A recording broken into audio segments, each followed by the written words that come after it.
Hello everybody, welcome to what will surely be a momentous episode of Pokemon Blue Hard Mode. But it won't be momentous until the end, because I still have some training to do, and I still have some concepts to talk about that I didn't even get to in my last video, which I devoted entirely to talking about basic stuff. So first of all, look, hooray! Our Pokemon all have nicknames, thanks to the generosity and creativity of my loyal viewers. Legos the Caterpie, Vehemence the Rattata, Homer the Pidgey. It's a female Pidgey, so I guess it's gender non-conforming, which is cool with me. Lillicina the Nidoran female, and Elegans the Bulbasaur. And so I want to show you something. I want to show you what's west of here. And, oh shit! Oh, I forgot that he did this. Okay, so we've been ambushed by Radio. You're going to Pokemon League? Forget it. You probably don't have any badges. He's correct, we don't. In fact, this battle I don't think happens if you do. The guard won't let you through. That's also true. I wanted to show you the guard not letting us through. So, all of a sudden, I guess we're in a battle. And Radio's Pokemon, well, he only has two, but each of them is stronger than ours. Level 9 Pidgey. His Charmander is level 8. Good thing it's not level 9, or it would have Ember, which would burn us all up. Well, this is a mismatch, so I'm gonna fling in... Okay. I've gotta carefully consider my strategy here. So, I think we should begin with this guy. So this is a mismatch too, but we have intelligence on our side, right? Although he sand attacked us twice. Okay, but we got him. This is good. And the reason is because...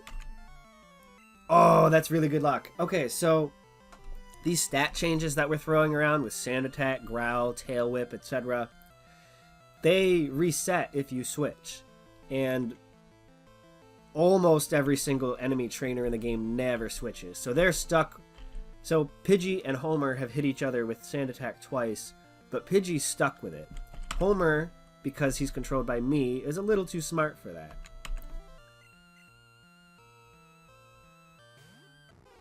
So, Pidgey misses with Sand Attack because he's been hit already by that attack itself a couple times, and we're free to go like that. So hopefully now, Pidgey's damage output is so curtailed, especially now that we're going to growl on him a couple times, that even if we do lose some health, Leech Seed will give it back, slowly. So now he's got half of his attack, and his accuracy's suffering, and if he hits anybody with Sand Attack, we'll just switch him out. So, I think we'll have, we'll bring in Rattata and see what happens.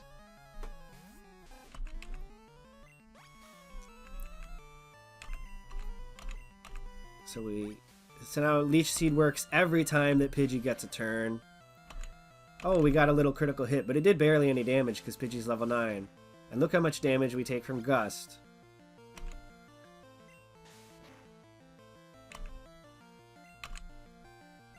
And Pidgey probably wasn't a good idea on Pidgey's part.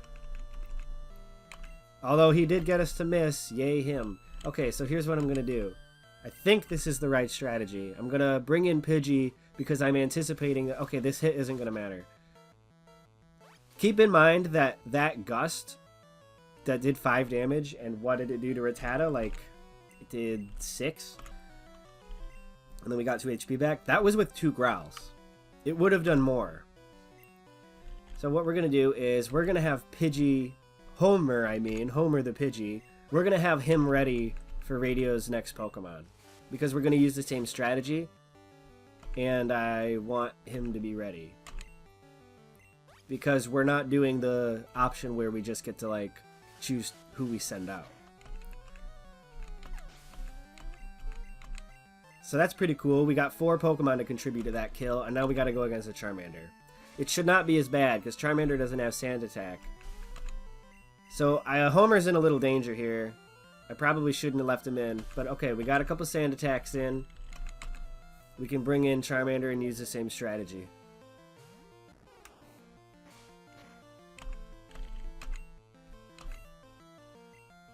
and Charmander is crippled by Sand Attack and just being not awesome like Bulbasaur.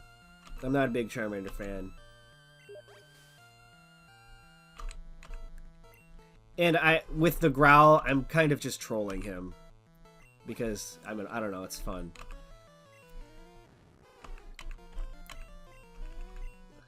So Charmander is actually less threatening than Pidgey because Charmander's Scratch doesn't match his type and Pidgey's Gust does. In fact, if I want to be a huge troll, we'll get him with Caterpie. Legos. I gotta start saying their nicknames. Because that's what they're there for.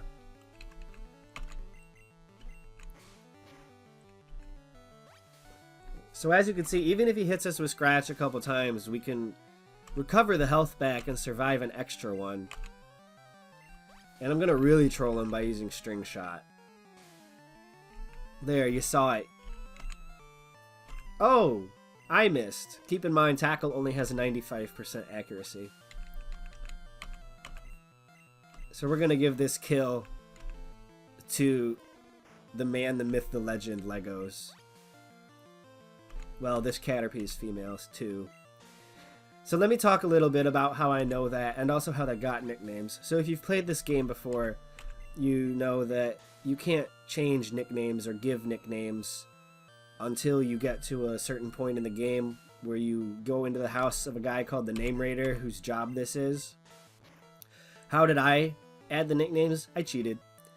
I'm using a utility that you can put your save file into and tweak some things. I'm not using it to gain at any advantage except being able to nickname Pokemon, and also a little knowledge. And what I gained knowledge of are the numbers that I called genes in my first video. So when I caught a Pokemon and looked at its stats, I'd tell you what the genes were, and there was really no context for that. So they're officially called individual values, but I perhaps unwisely called them genes to make them more relatable to you guys who are not familiar with Pokemon. Good job, Homer. Good job, Legos. Good job, everybody. You just lucked out. Not really.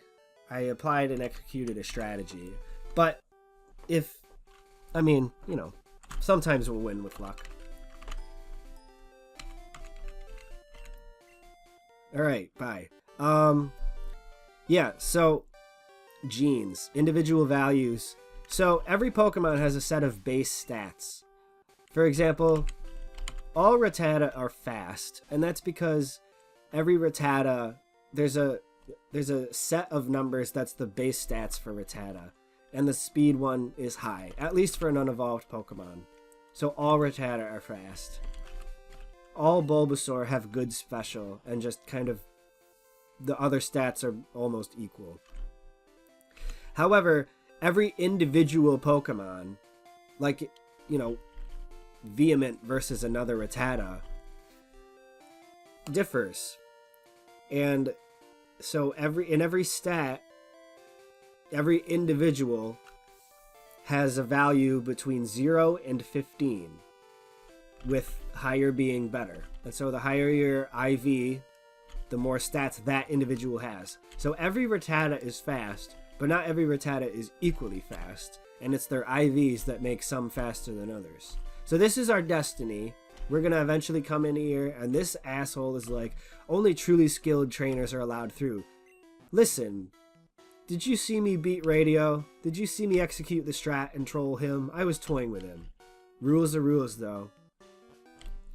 So the purpose of my showing you the IVs, or the genes, or whatever you want to call them, why'd I do that? Of our Pokemon, is so that you can get a sense of, well, it might give you some nickname ideas, but it gives you an idea of what I'm working with.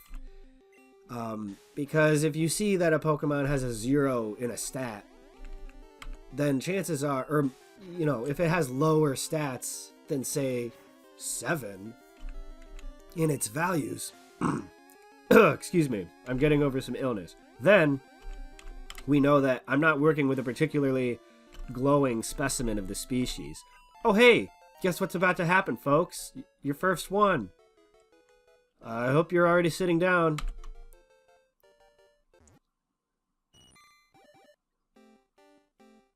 Here it comes. It's beautiful. Metapod. So, here's Metapod. Legos is already transformed. Goodbye, Caterpie. Hello, Metapod.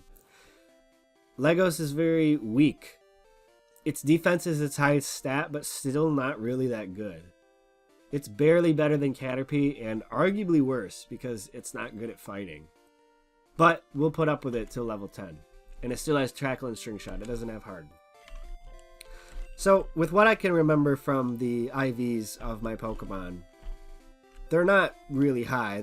I don't think I have any Pokemon that I could look to and be like, oh, that's an above average one. Although, Rattata Vehement does have maximum attack. Now, let me talk about how I know what sex a Pokemon is. So, when they made Gold and Silver, and they added gender, the way that Pokemon were stored in data was pretty much the same. In fact, you can actually trade between the two games. So they had to derive gender from numbers that were already in the game. And so what they used is the attack IV, as in an individual Pokemon's attacking natural attack skill. And so most gender ratios in Pokemon are like humans, 50% male, 50% female. So the attack value would determine the gender, and higher would be male. So if your gender ratio is 50-50, 0 to 7 is a female and 8 to 15 is a male. So that means pretty much, unfortunately, that male Pokemon are almost strictly better. Which sucks. They changed it later on. But that's how I know. By being able to check the IVs, I also was able to learn which of my Pokemon are male and which are female. Now, the ratio for the starters is 7 males to 1 female. So that means that for the 16, the value from 0 to 15 that determines gender, 0 and 1 is a female and 2 to 15 is a male. And my Bulbasaur has such low attack that it's a female, so that's really not cool. Okay, we're in another trainer battle. Because this is hard mode and Weedle can poison us, I mean, we do have one antidote, but I don't really want to use a Pokemon that isn't poison type against Weedle, because I just don't want to deal with the risk. So watch Lillicina tank the Poison Sting. 1 damage? Yeah, I'll take that every time. So we'll have Lillicina slam through this, because she didn't really get a chance to shine against Radio.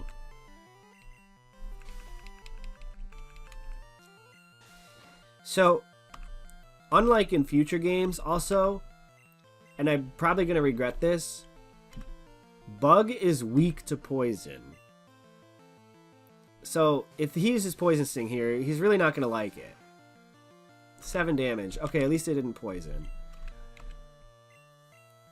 And this is the only instance of this in the games, Poison is also super effective against Bug in this game. They beat each other. That doesn't happen. They changed this in the future games so that Poison resists Bug, and Poison against Bug just does neutral damage. But for now, we have to worry about getting our Poison types attacked by Bug moves and vice versa. So not only do we have to protect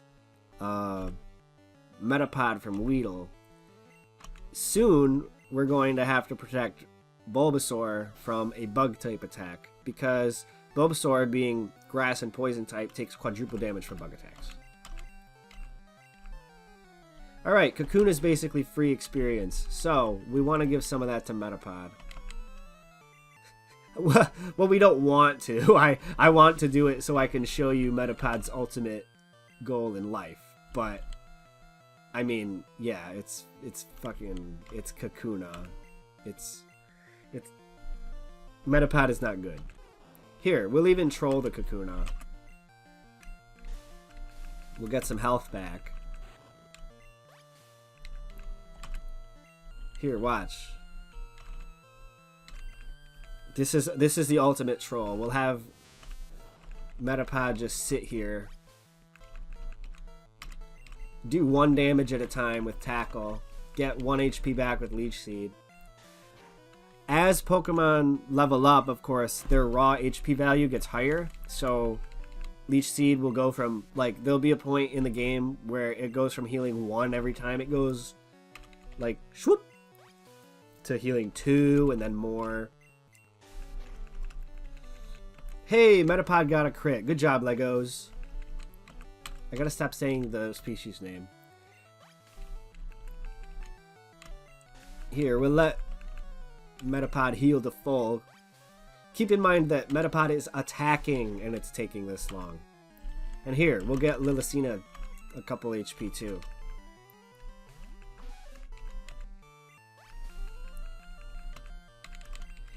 So Lillicina will be learning Scratch soon, which is the least important level up move in this entire franchise. Maybe not actually, which is a little scary. Kakuna's sprite is really cool. Spoiler alert, that picture looks like it's actually already starting to evolve and come out of the cocoon. Because it looks like it has arms. So Metapod has a special history in the show where there's an early episode where the very dislikable protagonist of the show gets in his first trainer battle against a bug catcher / samurai kid, and they both have a Metapod. And the show kind of emphasizes the idea that Metapod can't really fight, it just kind of sits there. So they have their Metapod quote-unquote fight each other by just hardening. And these 11-year-old kids are trying to make their Metapod harder than the other kids. It's as weird as it sounds.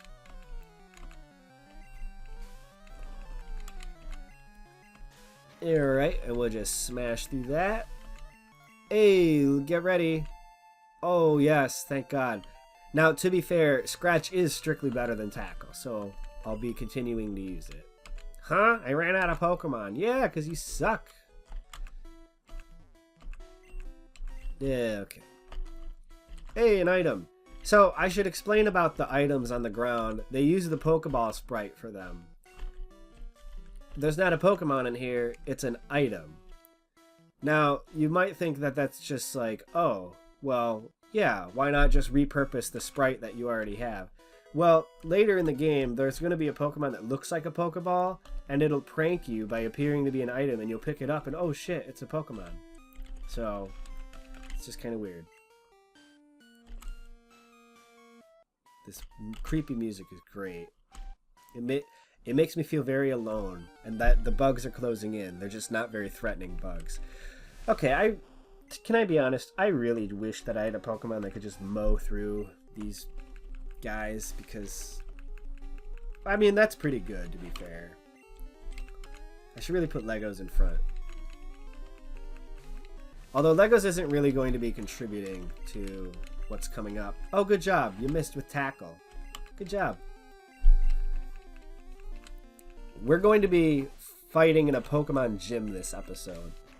And as I've said before, a Pokemon gym is a community center where everybody uses the same type of Pokemon, which is basically begging you to figure out the type that beats theirs and take a few Pokemon in and just kill them all. But sometimes they'll complicate it.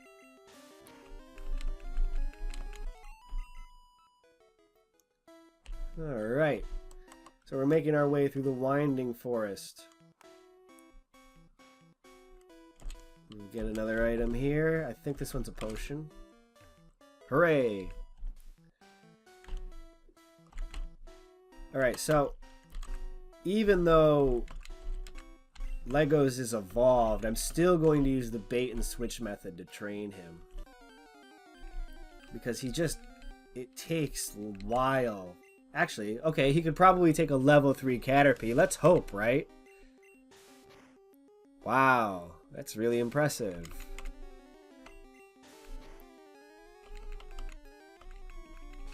A 4-hit KO. That's fantastic. This is such a good Pokemon.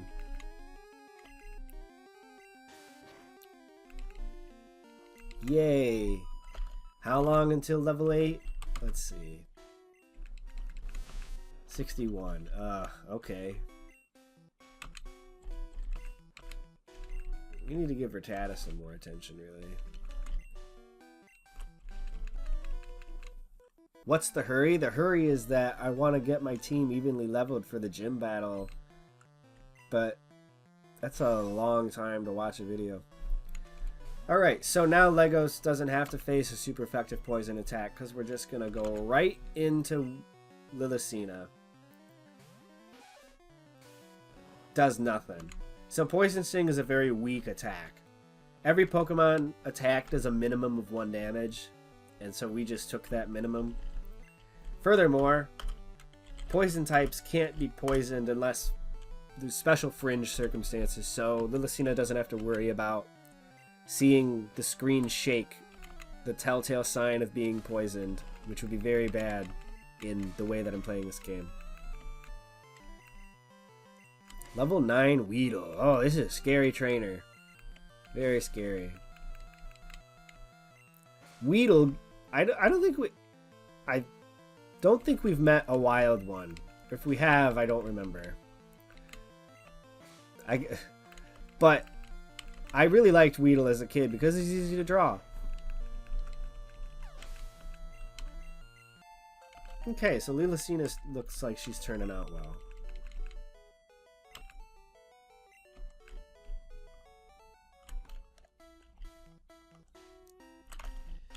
We're not actually ready for the gym leader yet, unfortunately. We're gonna be close. Here, let's do a couple more battles before I show you what's out in the outside world. Because keep in mind, we're also kind of trying to recreate the experience that I had in this game as a kid. And it was a lot of battling. And a lot of figuring out the most efficient way to move forward with our goals. Ugh.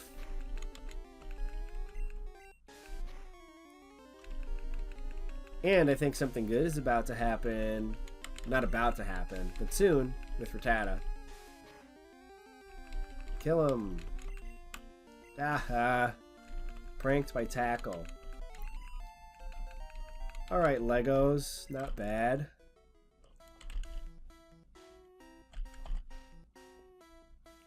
Now keep in mind, Legos doesn't evolve until level 10, which all things considered is a really, really, really low level.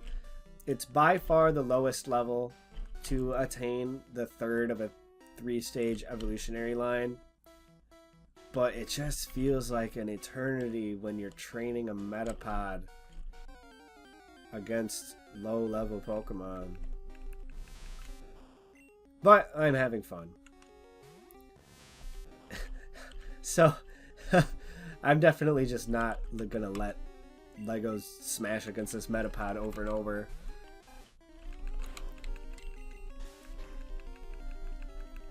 See, now that Vehement's gotten going a little, it does a decent amount of damage. He does a decent amount of damage with Tackle. And he does have he is among the strongest of all Rattata. Just in attack, though. He has some bad other stats.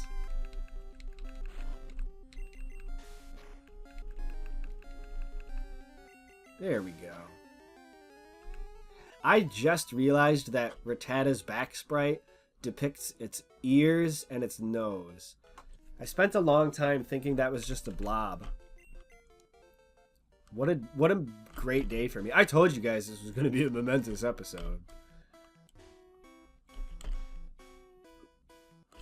Oh my god, the encounter rate in this forest kills me too. But yeah, that's okay. We're all hanging out together, right? Hey, we got another one. Okay, level 4.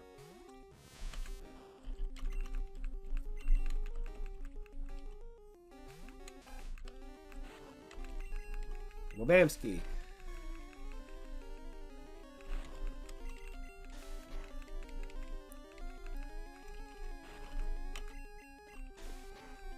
Alright, so I hope we're getting a sense of, hey, nice crit, of what it's like to be around these Pokemon. I think we're going to get, yeah, Quick Attack. Okay, so Quick Attack is pretty much scratch, but it always goes first, regardless of speed.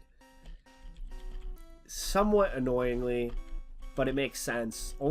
It tends to be only fast Pokemon that learn it. But some Pokemon are faster than others, so it's never a bad thing to have quick attack. I hope we're getting a sense of our Pokemon's personalities starting to develop. Legos is really annoying and bad. And to be honest, hasn't actually contributed anything good yet. Vehement is, I guess, a rageaholic. Very angry. Needs some DBT. Homer might be the secret MVP because Sand Attack has been so valuable.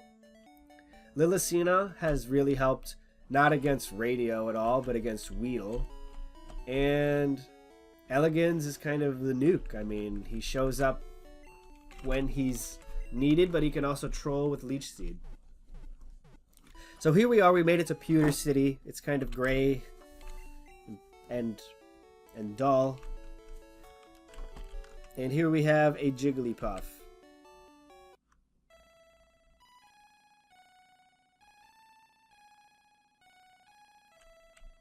That's not actually what Jigglypuff looks like, but that song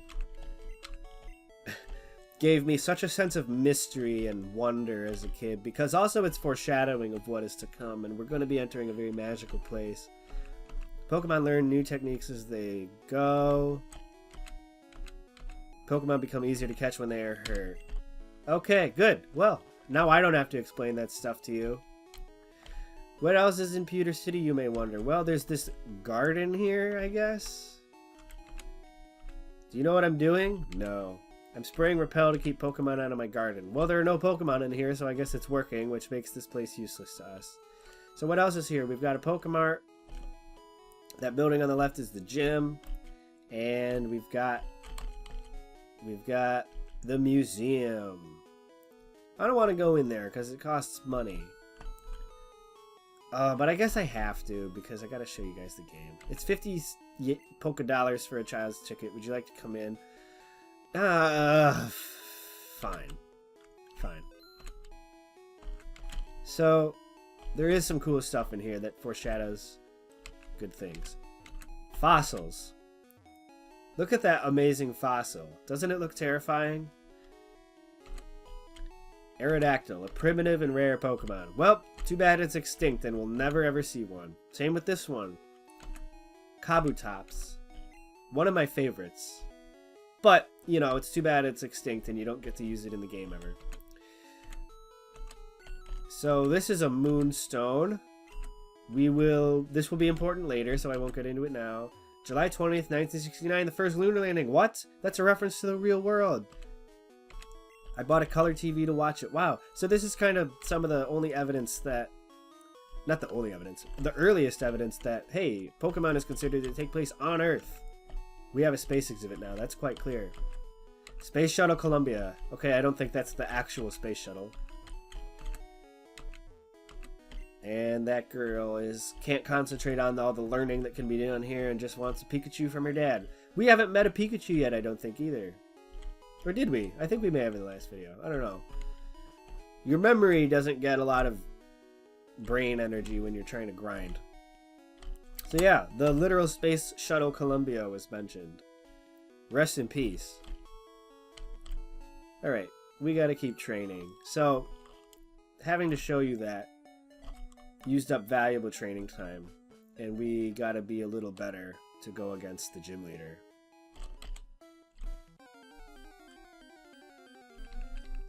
How much do we need? I don't know.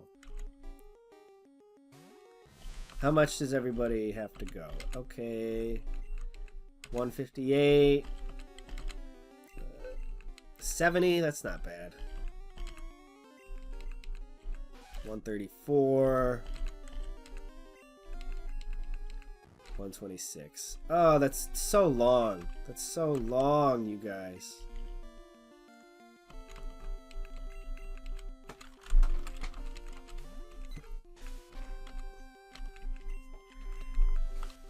Right now, because I'm somewhat impatient, Homer is the most important member of the team.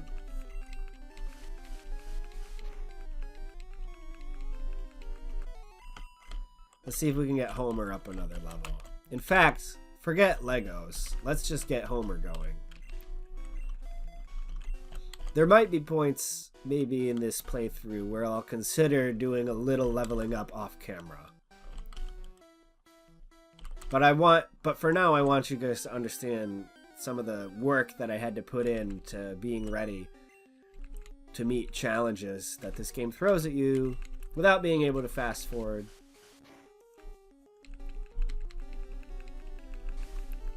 Come on, Homer.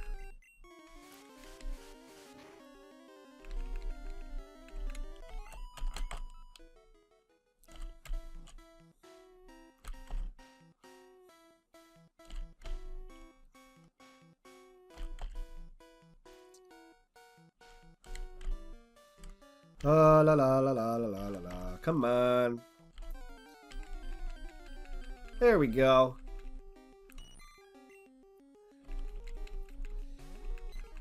So, I think, and you know what? It's going to be more interesting to be underleveled anyway, because this is supposed to be hard mode, and what's the point if I'm just going to prepare myself to mow everything down? Like, let's let the early game pose the challenge that it did when I could barely read. Level 8, good enough. Let's go.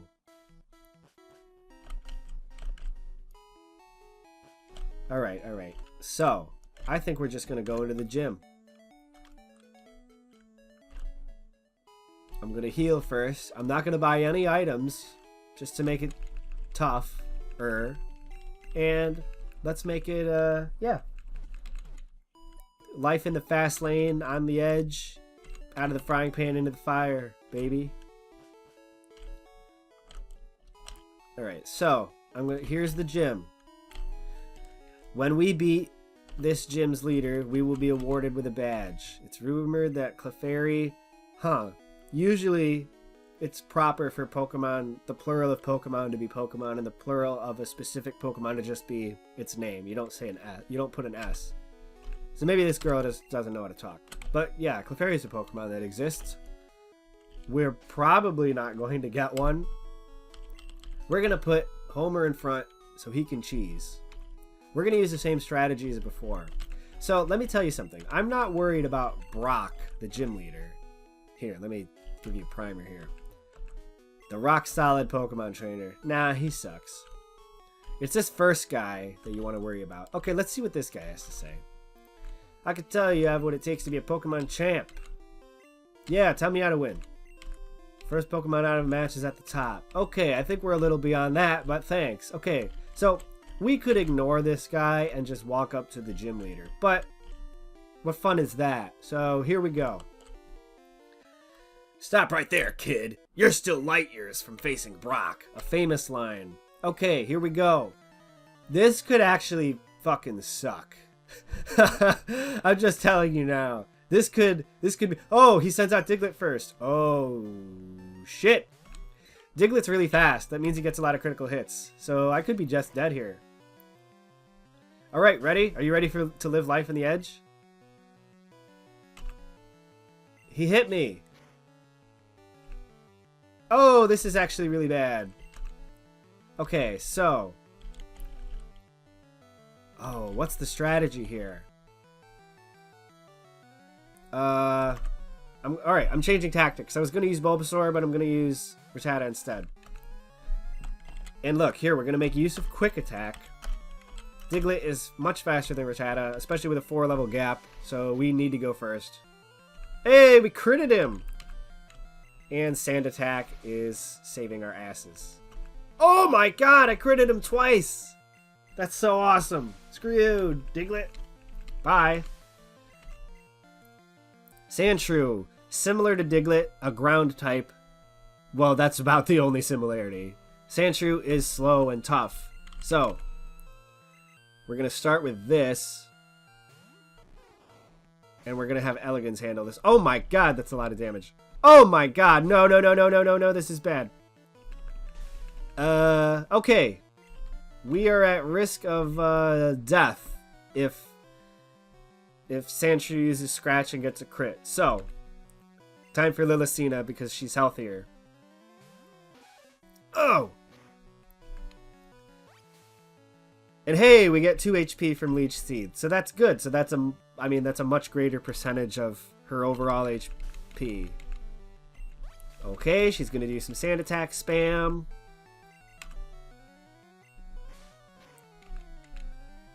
But if he misses a few times, we'll get the health back. Except I'd really like to hit him with Growl.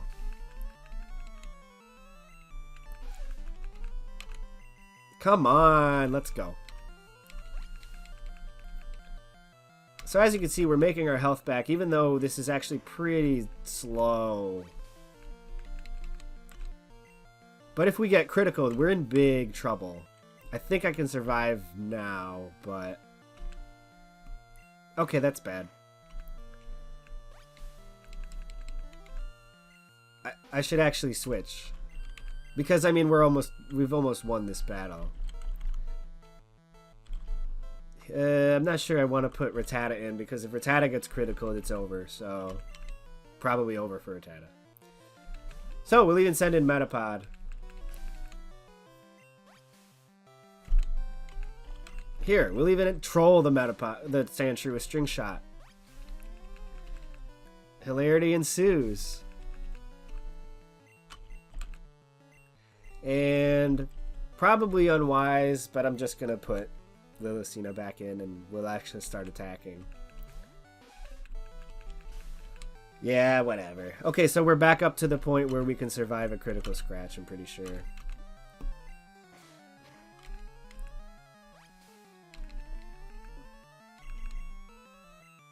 Uh-oh. So as you can see, Leech Seed is pretty valuable. I love to miss over and over. Kill him, God. But, I mean, this is totally fine. Actually, this could have gone much worse. Because as you can see, we're at a big level disadvantage. Alright, we got one in. Well, I kind of wish I had gotten critical there, just so it would be futile. So there you go. No level ups from that.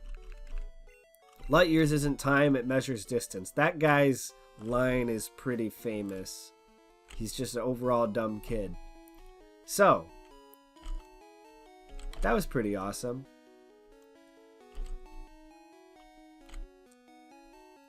That actually went better than I expected. And it helped that Rattata got a couple criticals, which is really fun. Vehement. His name's Vehement. Say it with me. So, I hope that the past couple battles have illustrated Pidgey's value. Because Sand Attack, it's so effective against the opponent, and it's so effective against you when they use it on you. Well, it's more effective against them, because we can just switch out, but... So let me tell you something about Brock. Brock uses 2 Pokemon. They're called Geodude and Onix. They're both not only rock type, but they're also ground type. Rock and ground are both weak to water, and they're both weak to grass. So that means they have 2 quadruple weaknesses. They take 4 times as much damage from a water attack or a grass attack. Squirtle is a water type. Bulbasaur is a grass type. If either of them has a water or grass type attack, the battle takes 2 turns. You just kill them in 1 hit. Charmander does half damage to them with his fire attack, but Geodude and Onix have such low special that it still does pretty good damage. Bulbasaur is only level 9. He doesn't have a grass attack. If he did, he would be level 13, and it wouldn't... I mean, I just killed him in 1 hit and it would be over. So we're going to do this the way I would have done it as a kid when I was incapable of thinking anything through. As in, we're going in hot. I'm Brock. I'm Pewter's gym leader. I believe in rock-hard defense and determination. That's why my Pokemon are all the rock type. Do you still want to challenge me? Fine then, show me your best. Well, it's not my best, but it'll still be pretty awesome, I think. And the shirtless kid wants to fight. There he is in all his glory, my dad's favorite Pokemon, Geodude. I'm going to kill it very slowly. Oh, that's not good. That's not a good start. That's good though. Alright, so, Geodude. The Brock does not have good AI, so he could have kept attacking me, and he's going to be severely punished for not doing so.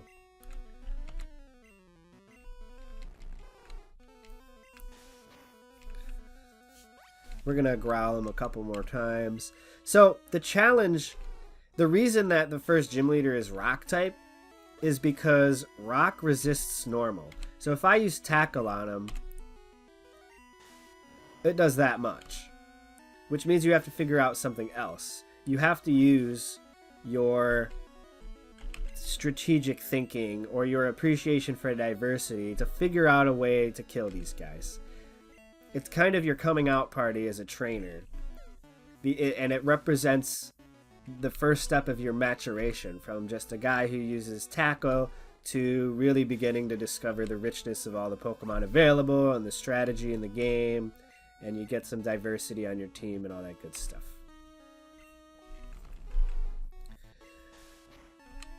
However, we do not need tackle or even any sort of attack to defeat Geodude because we're just going to leech him to death.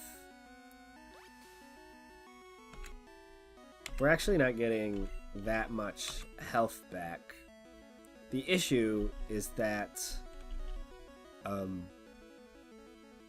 I haven't lowered his accuracy at all, so like he's still hitting with all the tackles and everything. And in fact, if Geodude crits me, which he shouldn't because his critical rate is very low, although low is not 0, then I'm in some trouble. And look, I criticaled him and look what it did. So we're breaking even with Leech Seed at this point, so he can only kill me with a critical hit. However, that can certainly happen, so I'm going to switch to Troll Bug, Legos.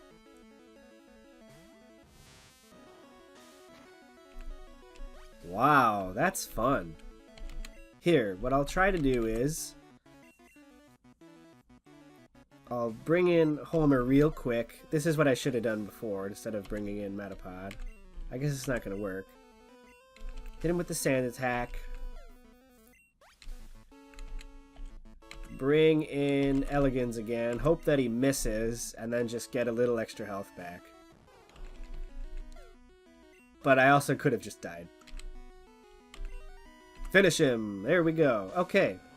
Oh! Alright, 1 down. So we pushed through. And we finally hit double digits. Good job, everybody. Hey! Spread the maturity around. Onix is a giant snake made out of rocks. It is like 28 feet long. And it sucks. It is so weak and has really low HP. It's surprisingly fast. Terrible special. Enormous defense. But we don't care about that. We don't care about that at all. Oh, shit. That's not good. Oh, that could have... Well, that couldn't have killed me. So, that's fine. But I think Bulbasaur's done for this battle. Okay, so Bide is a hilariously stupid attack. But when you're a kid, it basically teaches you, hey, don't just hit buttons. So what Bide does is, you sit there on your ass for a couple turns and let the enemy attack you. And if they don't kill you, which, I mean, they usually do, but we have weak Pokemon, then you hit them back for double the damage that you took. Not that good on Onix, because Onix doesn't have a lot of HP. And because I'm smart. And so if it uses Bide, I'm just not going to attack it. It probably wouldn't matter anyway, because it's not like I'm using a lot of good attacks against it. There. So, we just threw a bunch of sand, which apparently is a big inconvenience for this snake made out of rocks. And what do we do now? We need to level up Rattata, so... Yeah, Rattata needs to be in here.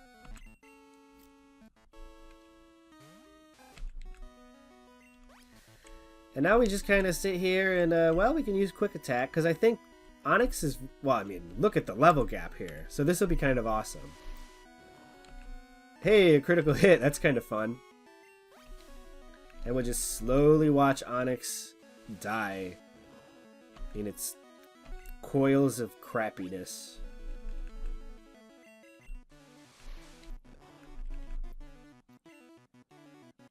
Oh, he's using Bide now. Oh, what do we do?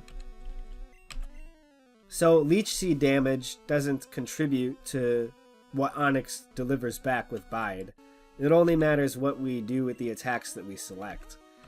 So I can sit here and still deal damage to him and lower his attack like that. Not that reducing Onyx's defense really changes a lot, but it allows us to embarrass him by dealing basically no damage to us other than that first Screech and Tackle combo against Bulbasaur.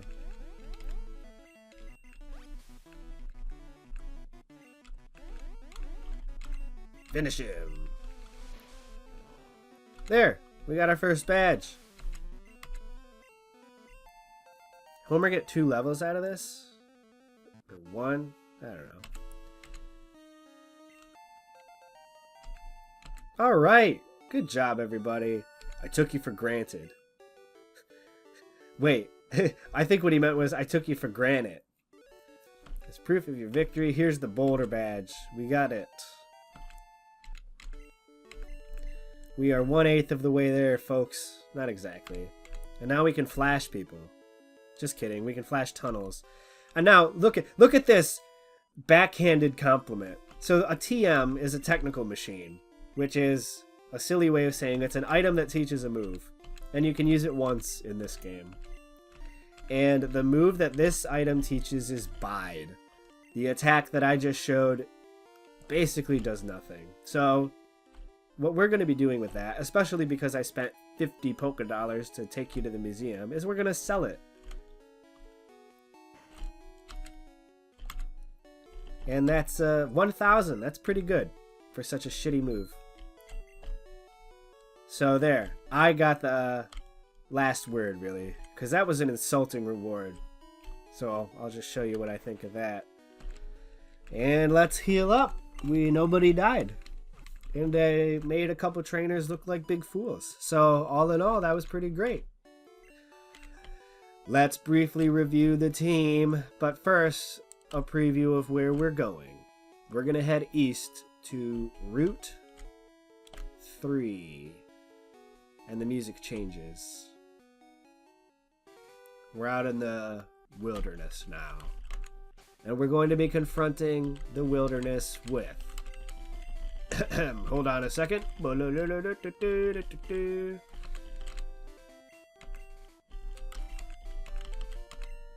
Alright. As you can see, this actually isn't the order I would actually want to send them out. But we have Lego's no longer a Caterpie. He's a Metapod. She's a Metapod. Vehement the Rattata. Lillicina the Nidoran female. Homer the Pidgey. Maybe MVP of the episode. And our ace, Elegans the Bulbasaur, also made an incredible contribution. I've relied heavily on these two, Homer and Elegans, which probably means that they're going to die soon. Well, thanks for watching. In the next episode, we're going to take a trip down Route 3. See ya!